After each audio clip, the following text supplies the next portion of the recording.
Pogi, mabait at matapang yan ang tatlong salitang madalas marinig ngayon kapag binabanggit ang pangalan ni Eman Bacosa. Isang batang boksingero na hindi lang umakit ang atensyon sa social media, kundi pati ng respeto sa loob ng ring. May ngiti na parang artista, ugaling simple, pero sa sandaling isuot ang gloves, nagiging halimaw sa laban. Pero sino nga ba talaga si Eman Bacosa? Bakit bigla siyang pinag-uusapan ng buong Pilipinas? At bakit sinasabing siya raw ang anak ni Manny Pacquiao sa ibang babae? Matagal siyang nanahimik, lumaki sa anino ng pangalan ng ama, pero ngayon siya na mismo ang lumalaban para ipakita kung sino siya. Hindi para sa kasikatan, hindi para sa pera, kundi para ipakita sa lahat na kahit anong pinagdaanan mo sa buhay, pwede kang bumangon at gumawa ng sariling pangalan. Ito ang kwento ng isang binatang pogi, mabait at matapang si Eman Bacosa Pacquiao, ang anak ng alamat na ngayon ay nagsisimula ng gumawa ng sarili niyang pangalan. Lumaki si Eman Bacosa sa General Santos City, malayo sa spotlight, pero hindi rin naman kailanman malayo sa pangalan ng kanyang ama. Tahimik ang buhay niya, simple lang ang pangarap, makilala hindi dahil anak siya ni Manny Pacquiao, kundi dahil kaya niyang tumayo sa sariling paa. Bata pa lang, nakita na siya ng kakaibang disiplina. Habang ang ibang kabataan ay abala sa mga barkadahan at cellphone, si Eman ay nasa gym, nag-eensayo at pinapanday ang bawat suntok. Sabi ng mga nakakakilala sa kanya, mabait daw ito, tahimik, pero kapag nasa training, ibang klase ang focus. Hindi raw ito marunong umatras kahit pagod na, at doon pa lang ramdam mo na may dugo ng mandirigma. Habang lumalaki siya, unti-unting umuugong ang mga usap-usapan. May mga nagsasabing kamukha siya ni Manny, lalo na kapag ngumiti o sumuntok. May ilan din na nagtataka, anak ba talaga siya ng pambansang kamao? Pero walang kumpirmasyon, walang diretsong sagot. Si Eman nanatiling tahimik. Hindi niya kailangang magpaliwanag dahil alam niyang balang araw, mismong ang kanyang mga kamao na ang magsasalita para sa kanya. At dumating nga ang araw na yon. Nang sumapit ang Thrilla in Manila 2 noong Oktubre 2025 sa Smart Araneta Coliseum, si Eman Bacosa ang isa sa mga pinaka-inabangang boksingero ng gabi. Sa ilalim ng mga ilaw at hiyawan ng crowd, humarap siya sa kalabang si Nico Salado ng Bohol, isang veteranong sanay sa bigat ng laban. Pero sa unang round pa lang, ramdam mo na may dugo talaga ng Pacquiao ang batang ito. Mabilis, agresibo, pero kontrolado. Bawat suntok, may direksyon. Bawat galaw, may disiplina. Parang pinapanood mo si Manny nung kabataan niya. 6 na rounds ang itinagal ng laban. Walang atrasan, walang pagod na makikita sa mga mata ni Eman. Sa huli, unanimous decision ang hatol ng mga hurado. Isang malinis na panalo. Sa opisyal na record, 7 panalo, walang talo, 4 na knockout. Hindi na siya basta-bastang prospect. Siya na ang bagong pangalan ng pag-asa sa Pinoy boxing.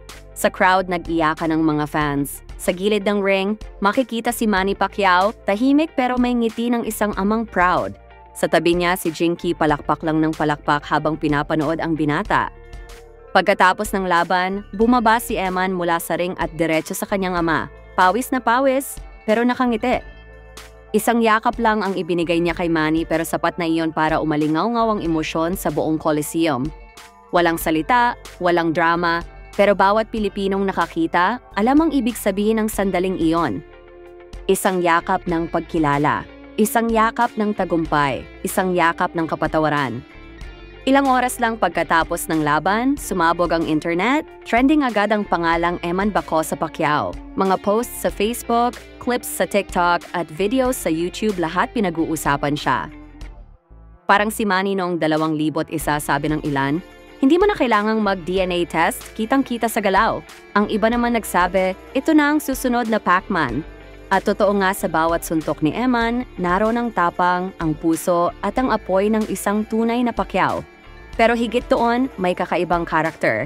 Isang kabataang may respeto, may disiplina at may mabuting puso. Sa isang panayam pagkatapos ng laban, simple lang ang sinabi ni Manny. Proud ako syempre, mas masaya akong manood ngayon kaysa ako ang lumaban. Pagkatapos ay ngumiti siya at nagdagdag ng payo para sa anak. Mahirap, pero sabi ko sa kanya, hard work lang. Nang tanungin kung paano niya nakikita ang hinaharap ni Eman, sagot ni Manny, I'm sure papunta yan doon. Maiksi, pero ramdam mo ang bigat. Parang sinasabi niya sa mundo, anak ko siya at balang araw siya ang magpapatuloy ng pangalan ko. Simula noon, mas dumami ang sumusubaybay kay Eman. Nagkaroon siya ng sariling fans, tinawag nilang Team Eman. May mga batang nagpa-practice sa gym na nagsasabing gusto nilang maging katulad niya. Hindi lang dahil anak siya ng alamat, kundi dahil nakikita nila sa kanya ang isang ehemplo ng determinasyon. Si Eman Bacosa, ang dating anak sa ibang babae, ngayon ay anak ng bayan. Isang inspirasyon sa mga taong gustong magsimula ulit kahit kaano kahirap ang pinagdaanan.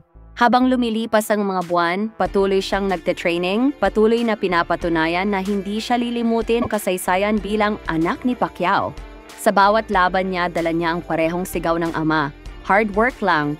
At sa bawat tagumpay, ipinapaalala niya sa lahat na kahit anong lihim, kahit anong nakaraan at kahit sino ka pa pwede kang maging alamat kung marunong kang lumaban. Simula ng gabing yon sa Araneta, nagbago ang lahat para kay Eman. Ang pangalan niyang dati ay halos hindi binabanggit, ngayon ay laman na ng bawat balita, bawat vlog, bawat usapan. Sa mga sumunod na araw, sunod-sunod ang lumabas na articles. The hidden son of Pacquiao, Eman Bacosa, the next big thing in boxing, from secret to spotlight. Pero sa kabila ng lahat ng hype, nanatiling kalmado si Eman. Wala siyang ipinost, walang pinagyabang, tahimik lang siya, pumalik agad sa gym at nagpatuloy sa ensayo. Para sa kanya tapos na ang laban, pero hindi pa tapos ang laban sa loob. Sa isang interview, tinanong siya ng reporter, "Eman, anong naramdaman mo nung niyakap ka ni Manny Pacquiao sa harap ng lahat?" Sandali lang siyang ngumiti bago sumagot, "Masaya, syempre, pero mas masaya ako kasi proud siya sa akin. Hindi dahil anak niya ako, kundi dahil nakita niya yung pinaghirapan ko." Ang sagot niyang yon, simple pero tumagos sa puso ng mga nakarinig. Makikita mo hindi ito batang lumalaban para lang sa apelido. Lumalaban siya para sa sariling dignidad. Habang dumadami ang humahanga sa kanya, dumadami rin ang nagmamatiyag. May mga taong nagsasabi na masyado siyang pinapaboran, may mga haters na pilit siyang ibinababa. Sinasabing hindi raw niya mararating ang ginawa ng kanyang ama. Pero sa halip na pumatol, nginingitian lang ito ni Eman. Alam niyang hindi niya kailangang patunayan ang kahit kanino. Ang tanging gusto niya ay maging mas mahusay sa bawat laban. Hard work lang, sabi niya, inuulit ang paborito nilang linya ng kanyang ama.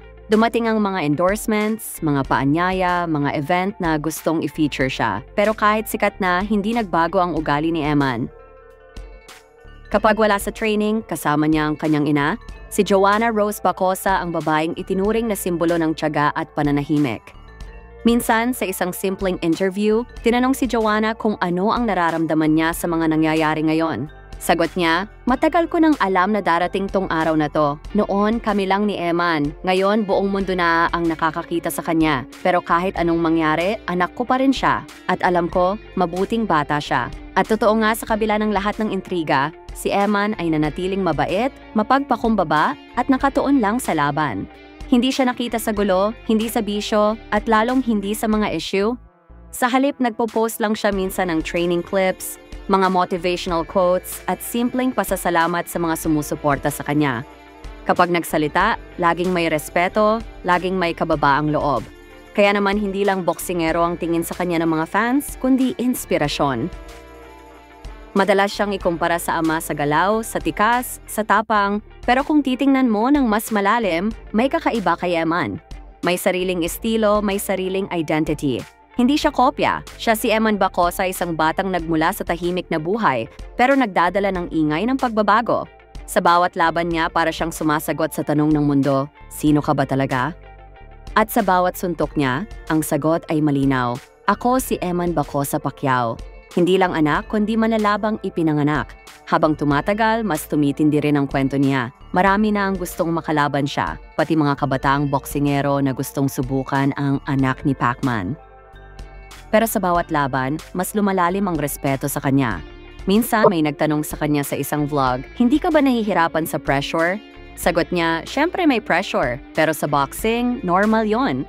Ang importante, hindi ka matakot. Ang laban, hindi lang nasa ring, nasa loob din ng isip. At doon mo mararamdaman kung bakit siya humahanga sa ama niya." Dahil tulad ni Manny, hindi lang lakas ang meron si Eman, may puso. Hindi siya sumusuko kahit tinatamaan. Alam niyang bawat sugat, bawat pagod ay bahagi ng pagbuo ng sarili niyang kwento. At iyon ang dahilan kung bakit patuloy siyang minamahal ng mga tao.